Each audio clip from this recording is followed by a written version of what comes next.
शिव ही सत्य है, शिव ही सुंदर, सारी सृष्टि शिव के अंदर। शिव ही मोह है, शिव ही माया, शिव को जपा तो शिव को पा। ओम नमः शिवाय, जय भोलेनाथ। आज हम आपको सोमवार की एक ऐसी पावन कथा सुनाने जा रहे हैं जो दुख, दरिद्रता और रोगों का नाश करने वाली है, जिसे सुनने मात्र से मनुष्य के सारे पाप और कष्ट दूर हो जाते हैं। यह भगवान शिव जी की अत्यंत मंगलमय कथा है, जिसका उल्लेख स्वयं शिव पुराण में मिलता है। कहा जाता है कि जो भी मनुष्य इस कथा को पूरे श्रद्धा और सच्चे मन से शुरू से लेकर अंत तक श्रवण करता है, उसके घर में कभी दरिद्रता का वास नहीं होता। यह कथा इतनी प्रभावशाली है कि इसे सुनने मात्र से ही रोगी व्यक्ति को अपने समस्त रोगों से मुक्ति मिल जाती है। भगवान शिव जी की कथाओं का श्रवण करना अतुलनीय पुण्य फल प्रदान करता है। इसीलिए आप सभी भक्तगण इस कथा को प्रारंभ से लेकर अंत तक अवश्य सुनें। कथा को बीच में ही छोड़कर भगवान शिव जी का अनादर न करें, उनका अपमान न करें। कथा आरंभ करने से पूर्व यदि आपने अभी तक वीडियो को लाइक नहीं किया है तो कृपया वीडियो को लाइक करें। कमेंट बॉक्स में हर हर महादेव अवश्य लिखें। अब कथा का श्रवण करें।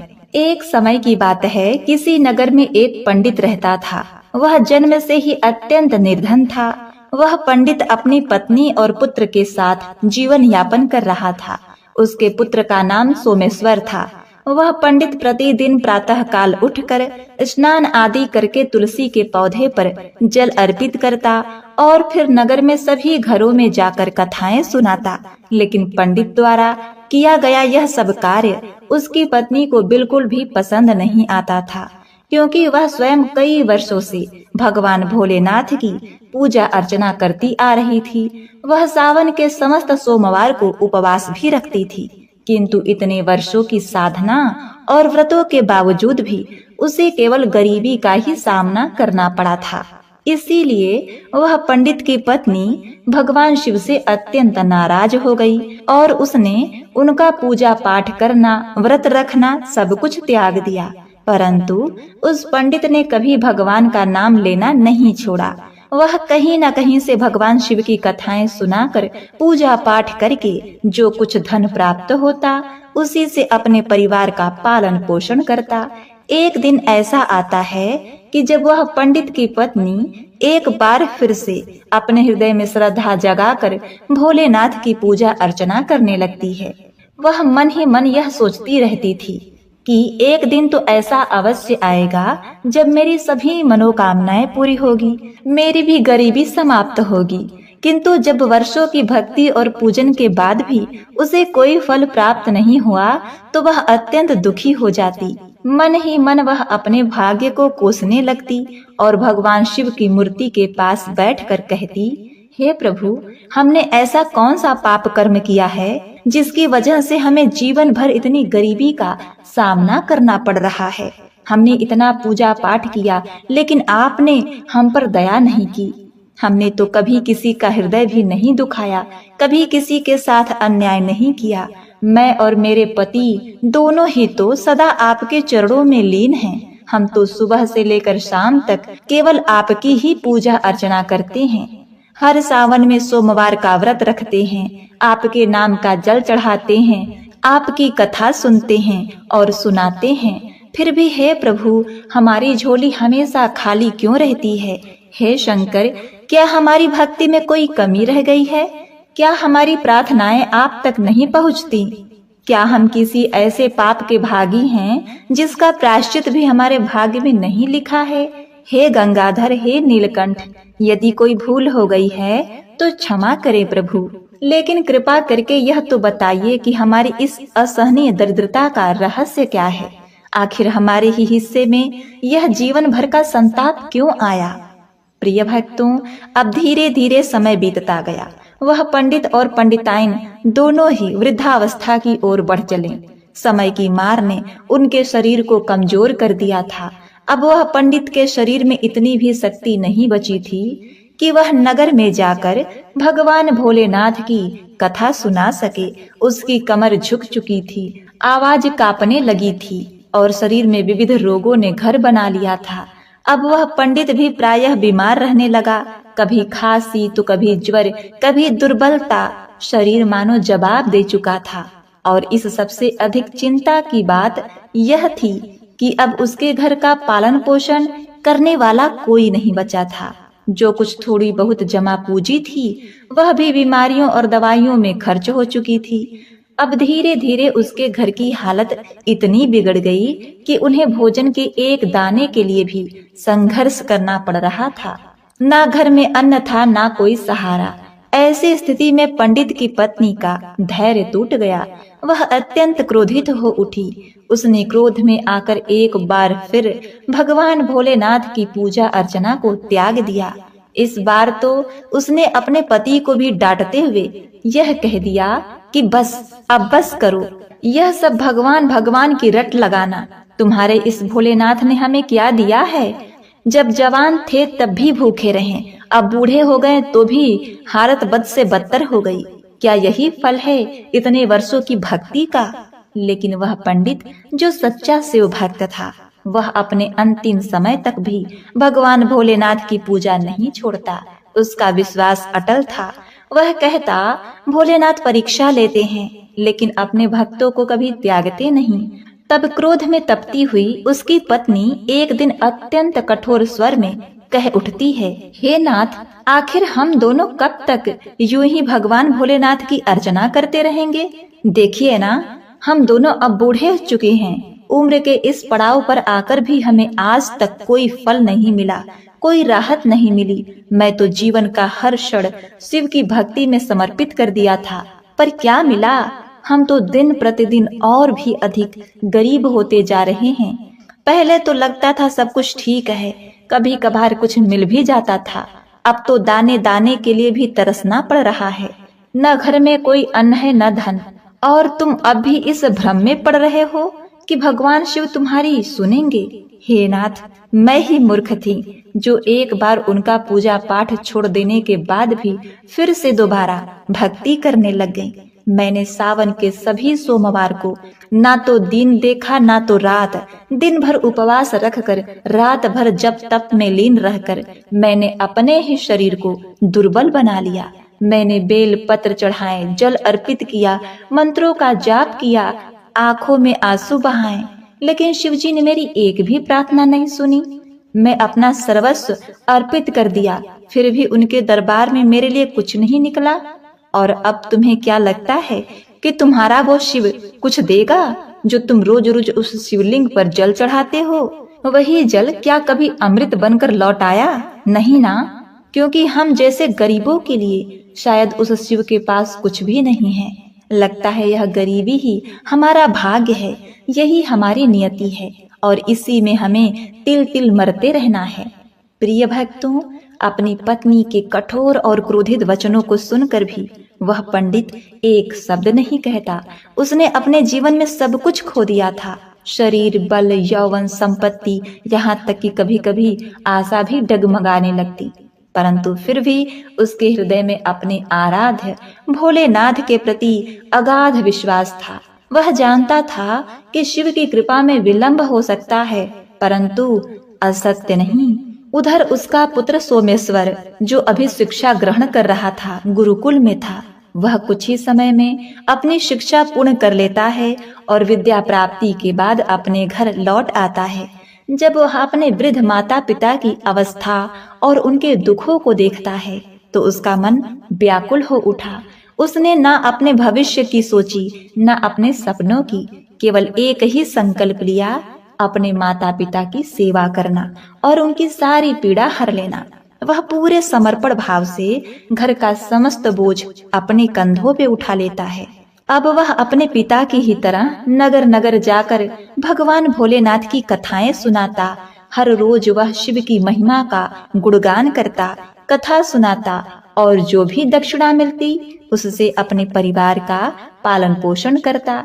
ऐसे ही कई वर्ष बीत जाते हैं। अब सोमेश्वर की भक्ति, उसकी सेवा, उसका त्याग धीरे धीरे नगर में प्रसिद्ध होने लगा।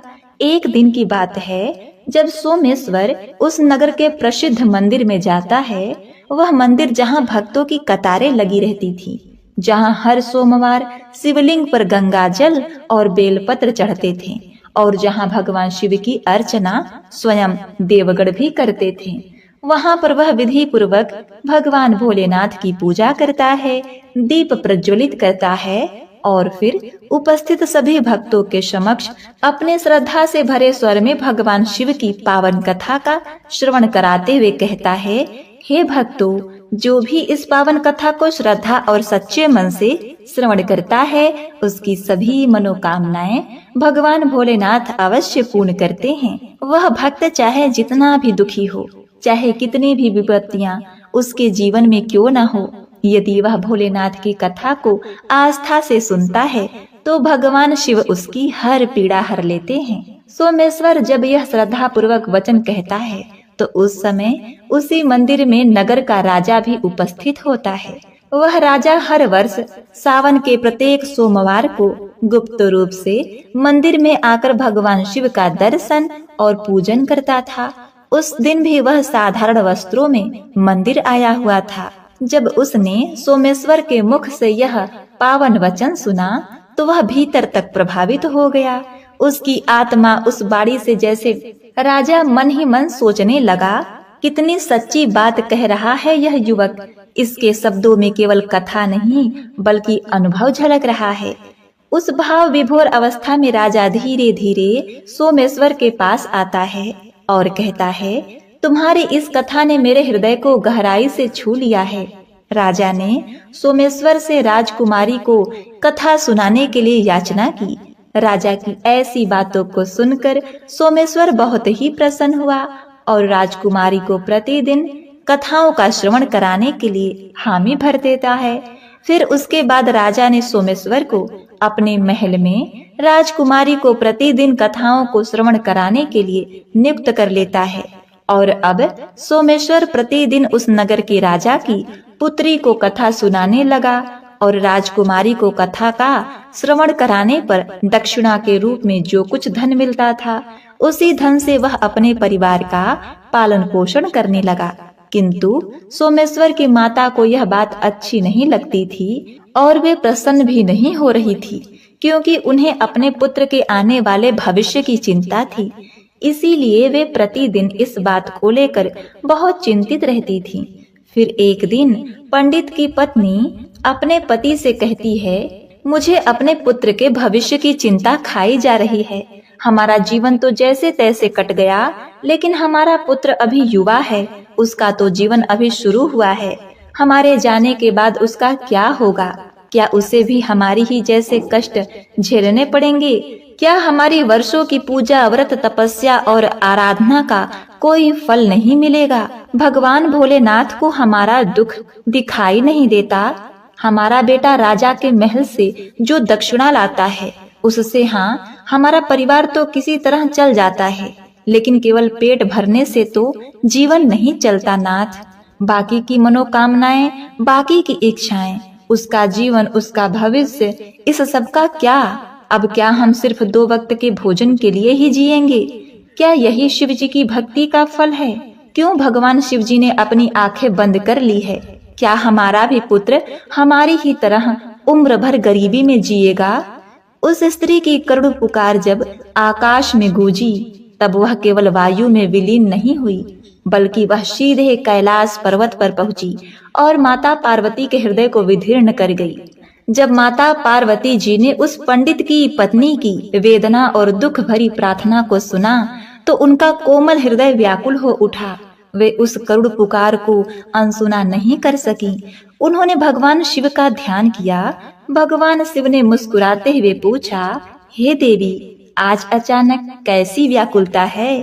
अवश्य ही कोई विशेष कारण होगा, बताइए क्या बात है? फिर माता पार्वती जी भगवान भोलेनाथ से कहती हैं, हे स्वामी, आप तो त्रिकालदर्शी हैं। भूत, भविष्य, वर्तमान सब कुछ आपकी दृष्टि में स्पष्ट है। फिर भी आप मुझसे पूछते हैं कि मैं क्यों चिंतित हूँ।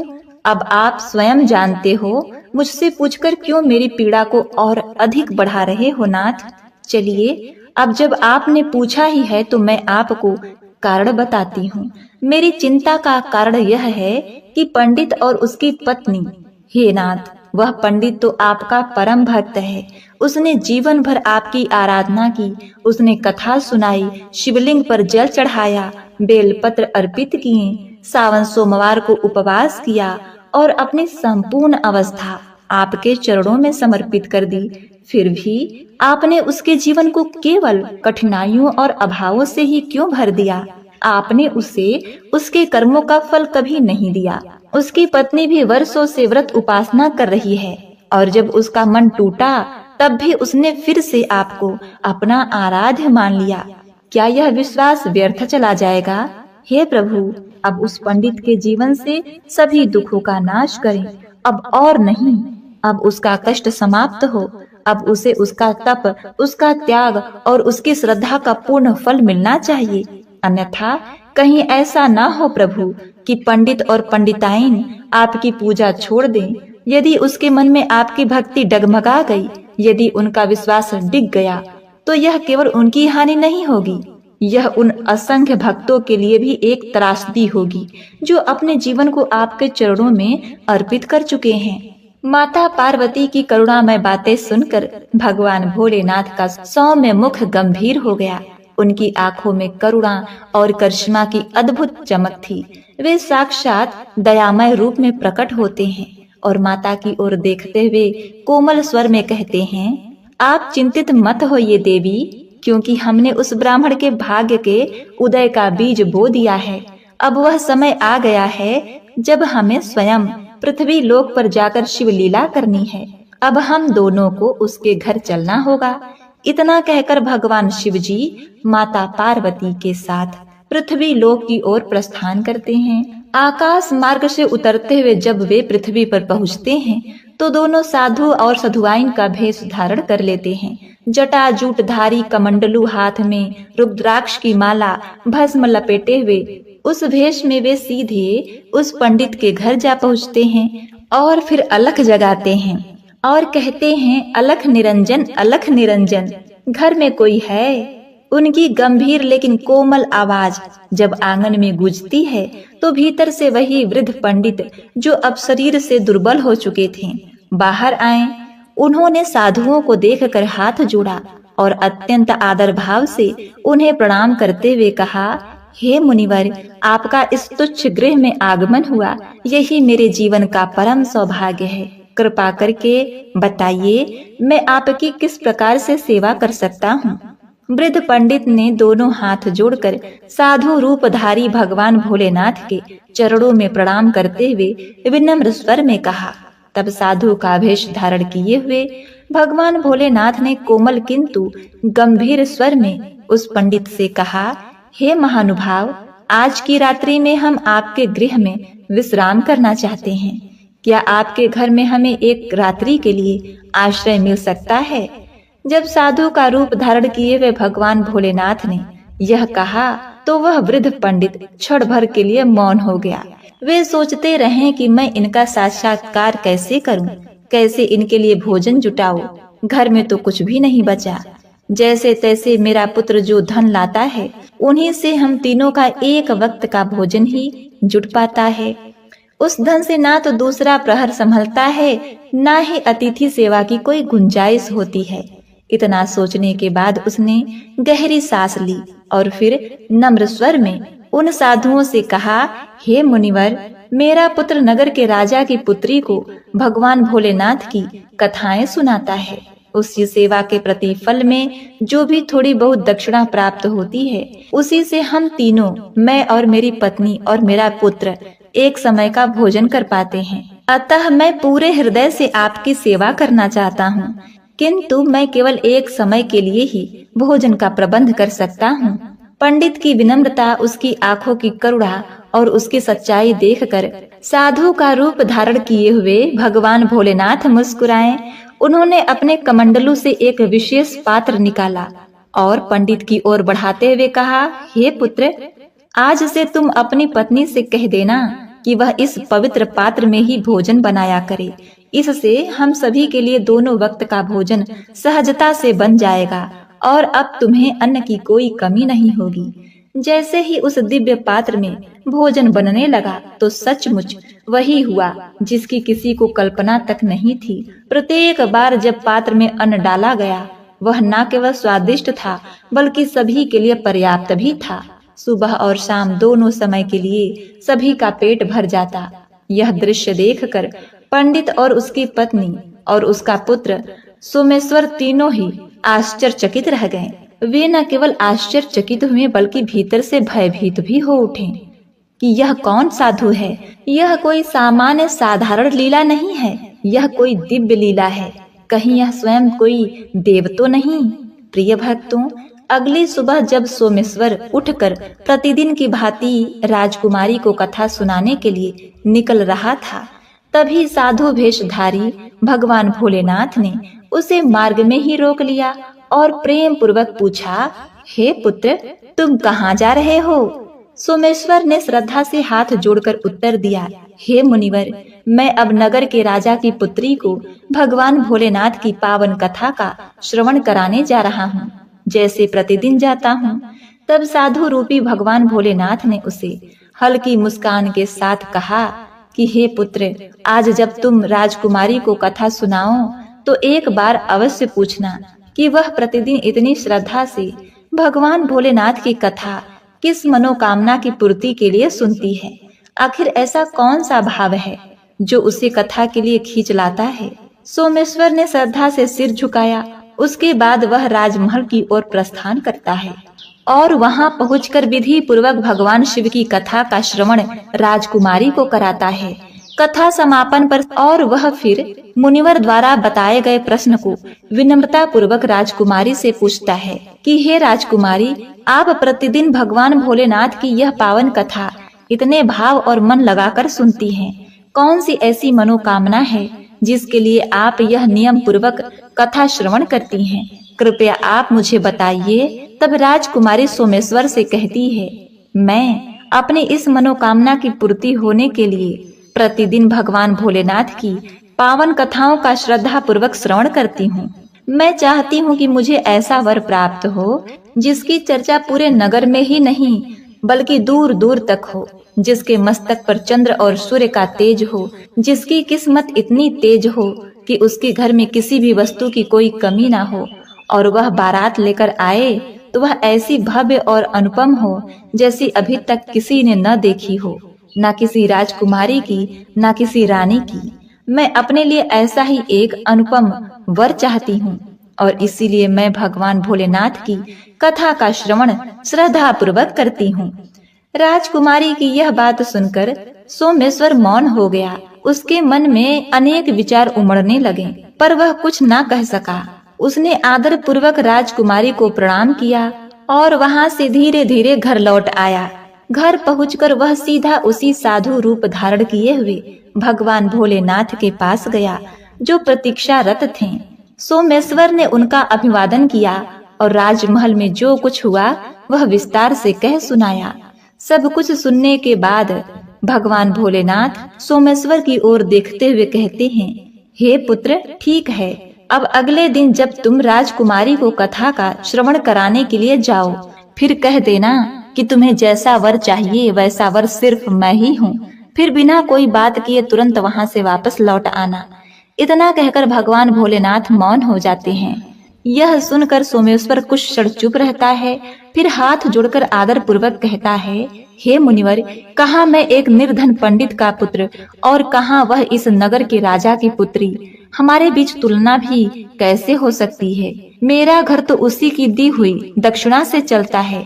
मेरी माता, मेरे पिता सब उसी धन पर आश्रित हैं, और यदि यह सब बात राजा को पता चल गई कि मैं उसकी पुत्री से विवाह करने के लिए इच्छा रखता हूँ, तो वह मुझे और मेरे पूरे परिवार को मृत्यु दंड देने में एक पल भी नहीं लगाएगा। लेकिन मैं आपसे क्षमा चाहता हूँ, कृपया मैं ऐसा नहीं कर सकता, मुझ में इतना साहस नहीं है। सोमेश्वर की बातें सुनकर साधु रूपी भगवान भोलेनाथ उस क्षण शांत रहे। फिर उन्होंने अपना मस्तक उठाया। उनकी आंखों में तेज उमड़ने लगा। मुस्कुराते हुए अत्यंत कोमल किंतु निर्णायक स्वर में उन्होंने कहा, यदि तुम हमारी बात नहीं मानते तो समझ लो कि तुम अपने ही भाग्य को ठुकरा रहे हो। और जब कोई भक्त अपने ही भाग्य से मुंह मोड़ लेता है तो उसका जीवन दुख, दरिद्रता और पश्चाताप से भर जाता है। फिर कोई भी कृपा शेष नहीं रह जाती, केवल शून्यता रह जाती है। इस वचनों को सुनकर सोमेश्वर का मन विचलित हो गया। वह सोचता है कि यदि मैंने इनकी बातें नहीं मानी तो ये लोग मुझे श्राप दे देंगे और मैं भस्म हो जाऊंगा। यदि मैंने राजकुमारी के पास जाकर ये कहा तो मुझे मृत्यु दंड मिलेगा। चाहे ऐसे चाहे वैसे मरना तो है ही। चलो राजकुमारी के पास चलते हैं। ऐसा सोचकर फिर उसने ऐसा करने का विश्वास दिलाया और राजकुमारी को भगवान भोलेनाथ जी की कथा का श्रवण कराने के लिए राजमहल की तरफ निकल गया। राजमहल पहुंचकर वह राजकुमारी को भगवान भोलेनाथ की कथा का श्रवण कराने लगा। उसके बाद उसने राजकुमारी से फिर पूछा, हे राजकुमारी, आप अपनी किस मनोकामना की पूर्ति के लिए भगवान भोलेनाथ जी की कथा का श्रवण करती हो? तब राजकुमारी ने फिर यही जवाब दिया जो उसने पहले दिया था। उसके बाद सोमेश्वर ने राजकुमारी से कहा, हे राजकुमारी, तुम जैसा वर चाहती हो वैसा वर मैं ही हूँ। इतना कहकर सोमेश्वर शीघ्र महल से बाहर भाग आया और अपने घर आ गया। लेकिन सोमेश्वर की ऐसी बातों को सुनकर राजकुमारी बहुत ही क्रोधित हो गई। फिर उसने अपनी दासी को बुलाकर उसे सब कुछ बता दिया और कहा कि मेरी यह पूरी बात पिताजी को बता देना। तब वह भी सोमेश्वर पर बहुत क्रोधित हो गया और उसने राजकुमारी को भरोसा दिलाया कि उस उदंड पंडित को उसके लिए अवश्य ही सजा मिलेगी। फिर राजा ने शीघ्र ही अपने मंत्रियों को दरबार में बुलाया और उनसे विचार विमर्श करने लगा। तभी उसके मंत्री ने उस राजा से कहा, हे राजन, उसने जो अपराध किया है वह निश्चय ही फांसी योग्य है।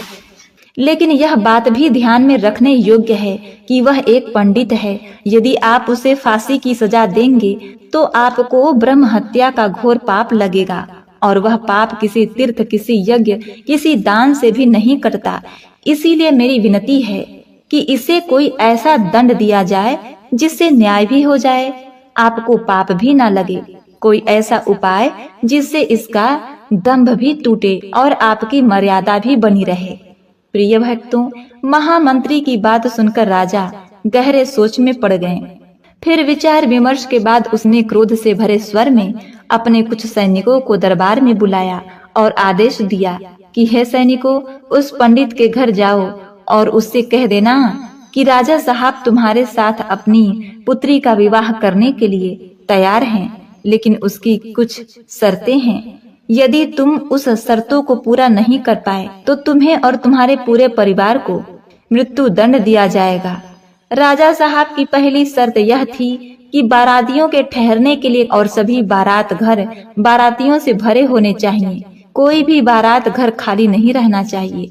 दूसरी शर्त यह है कि बारातियों के अतिथि सत्कार में जो भोजन तैयार किया जाए वह ना तो कम हो ना ही बचना चाहिए, अर्थात ना कोई भूखा रहे और ना भोजन व्यर्थ जाए। तीसरी शर्त यह है कि ऐसी अद्भुत अनुपम भव्य बारात होनी चाहिए जिसकी प्रशंसा इस नगर का हर व्यक्ति करे। यदि बारात के नगर में पहुंचने पर इन शर्तों में कोई कमी अधूरी पाई जाती है तो बारात में आए हुए सभी बारातियों को भी मृत्यु दंड दे दिया जाए। राजा का यह आदेश पाकर सैनिक शीघ्र ही सोमेश्वर के घर की ओर निकल जाते हैं। उधर सोमेश्वर भी राजमहल से भागकर सीधा अपने घर पहुंचा और साधु रूपी भगवान भोलेनाथ जी को सारी बात कह सुनाई। उसी समय राजा के सैनिक उसके द्वार पर पहुंच आते हैं और जोर जोर से दरवाजा खटखटाने लगते हैं। आवाज सुनने पर सोमेश्वर के पिता बाहर आते हैं, दरवाजा खोलते हैं। दरवाजा खुलते ही सैनिक कठोर स्वर में कहते हैं, क्या तुम्हारा ही पुत्र राजकुमारी से विवाह करना चाहता है? चलो ठीक है। राजा साहब ने भी अपनी पुत्री से विवाह करने के लिए अनुमति दे दी है, लेकिन राजा साहब के कुछ शर्तें हैं जिन्हें पूरा करना ही पड़ेगा, नहीं तो तुम्हारे पूरे परिवार को मृत्यु दंड दिया जाएगा। उस सैनिक की बात सुनकर सोमेश्वर के पिता बहुत भयभीत हो जाते हैं और उनसे कहते हैं, हे सैनिकों, हमें राजा साहब के किन शर्तों को पूरा करना पड़ेगा, उन शर्तों को हमें बताने का कष्ट करें। तब राजा के वे सैनिक सोमेश्वर के पिता से कहते हैं, हे ब्राह्मण, राजा साहब की पहली शर्त है कि सभी बारातियों के ठहरने के लिए सभी बारात घर बारातियों से भरे होने चाहिए। कोई भी बारात घर खाली नहीं बचना चाहिए। दूसरी शर्त यह है कि बारातियों के अतिथि सत्कार में बनाया गया भोजन बचना नहीं चाहिए। तीसरा शर्त यह है कि अद्भुत बारात होनी चाहिए जिसकी प्रशंसा इस नगर के सभी लोग करें, और अब बारात के पहुंचने पर हमारा कोई भी शर्त अधूरा नहीं हो। यदि इतना शर्त पूरा नहीं किया जाएगा तो बारात में आए हुए बारातियों को मृत्यु दंड दिया जाएगा। राजा के सैनिकों की यह कठोर और स्पष्ट बातें सुनकर सोमेश्वर और उसके पिता बहुत भयभीत हो जाते हैं, यहाँ तक कि उसके हाथ पैर तक कांपने लगते हैं। तब साधु रूपी भगवान भोलेनाथ जी शांत और दृढ़ स्वर में उनसे कहते हैं, तुम मत डरो, बल्कि साहस के साथ अपना उत्तर दो। सैनिकों को विदा करो, उनसे कह दो कि आप विवाह की तैयारी करें, हम बारात वाले दिन बारात लेकर पहुंच जाएंगे। फिर सोमेश्वर के पिता ने भगवान शिव की आज्ञा मानते हुए वैसा ही उत्तर उन सैनिकों को दिया। उन्हें वादा कर दिया।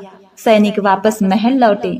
वहां जाकर उन्होंने राजा को सारी बातें यथावत सुना दी। लेकिन जब राजा को सोमेश्वर की ओर से सकारात्मक उत्तर प्राप्त होता है तब वह बड़े ही आश्चर्य में पड़ जाता है। वह कुछ पल चुप रहा, अपने मन में सोचता है कि आखिर वह गरीब पंडित किसके भरोसे इतनी दुर्लभ शर्त के बावजूद मेरी पुत्री से विवाह करने के लिए तैयार है। क्या मेरा कोई दुश्मन उनका साथ दे रहा है? इसी तरह के कई विचार उनके मन में उठते थे। उसके बाद उसने उस नगर के कई घरों को बारात घर की तरह सजवा दिया। कई सारे तंबू का प्रबंध भी कर दिया। राजा यह सब सोच रहा था कि कहाँ वह पंडित इतने अधिक बारातियों को लेकर आएगा, और जब अधिक बाराती न आएंगे तो मेरी शर्त हार जाएगा। फिर पूरे परिवार सहित उसे मृत्यु दंड दिया जाएगा। इधर सोमेश्वर ने नगर के सभी लोगों से बारात में चलने के लिए कहा तो सभी लोगों ने मना कर दिया कि हमें वहां जाकर मरना नहीं है। तुम्हारा तो अंतिम समय निकट आ गया है, तुम ही जाओ, इसलिए तुम हमारी। उन सभी की ऐसी बातें सुनकर सोमेश्वर बहुत परेशान रहने लगा, क्योंकि अभी तक उसके साथ बारात चलने के लिए कोई भी व्यक्ति तैयार नहीं हुआ था। फिर विवाह का दिन आ गया और विवाह वाले दिन सोमेश्वर और भी ज्यादा चिंतित था। जब साधु रूपी भगवान भोलेनाथ ने सोमेश्वर को बहुत परेशान देखा, प्रिय भक्तों, भगवान भोलेनाथ जी ने सोमेश्वर की बारात में चलने के लिए सभी देवताओं, भूत प्रेतों, गंधर्व को मनुष्य रूप में सोमेश्वर की बारात में चलने के लिए आमंत्रित कर लिया, सोमेश्वर की बारात में शामिल कर लिया, जिसके कारण सभी नाचते गाते बारात लेकर पहुंच गए। जब सोमेश्वर की बारात पहुंची तो इतने सारे बाराती आए हुए थे कि राजा द्वारा सजाए गए सभी बारात घर, यहाँ तक कि सभी तंबू बाराती भर गए। कुछ बाराती तो बिना तंबू के बाहर ही रह गए।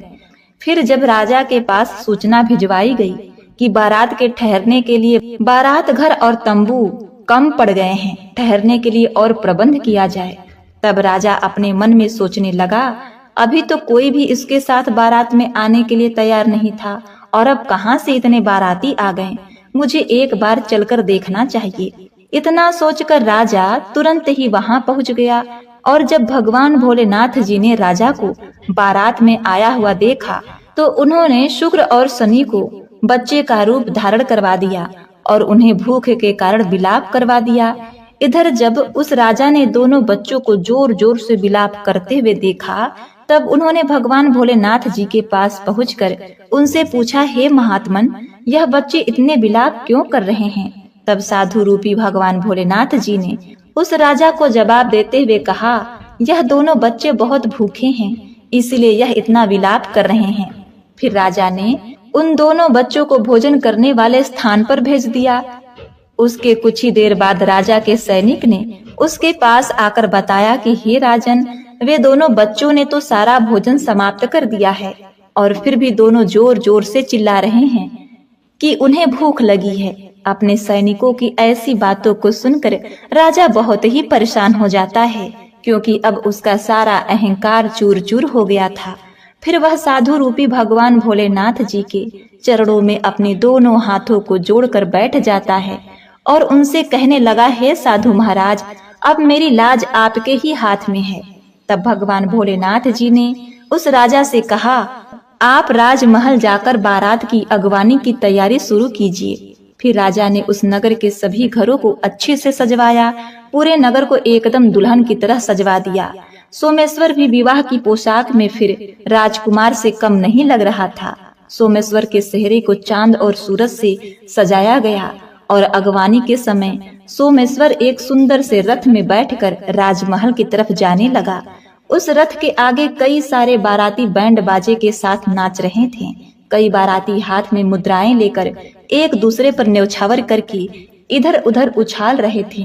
सोमेश्वर के ऐसे अद्भुत बारात को देखकर उस नगर के लोग कहने लगे कि पंडित का भाग्य तो देखो, उसके मस्तक पर चांद और सूरज की रोशनी है।